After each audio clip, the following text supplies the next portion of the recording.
चेवापाटी समाचारमा हार्दिक स्वागत छ। आज दिनभरिका घटनाका साथ यहाँहरूमाझ उपस्थित भइसकेको छु। सुरु गरौँ आज दिनभरिका समाचारका शीर्षकहरूबाट। बैतडीमा बसको धोकाबाट खसेर एकजनाको मृत्यु। संविधान र देश जोगाउन पनि कांग्रेसलाई भोट हाल्नुपर्छ।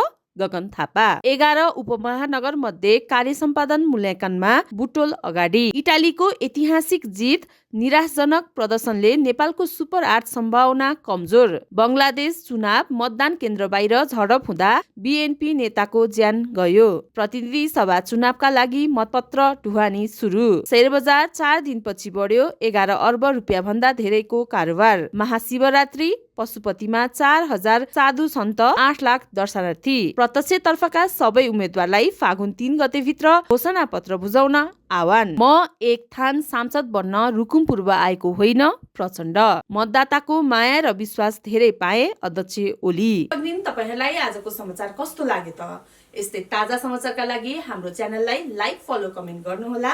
धन्यवाद।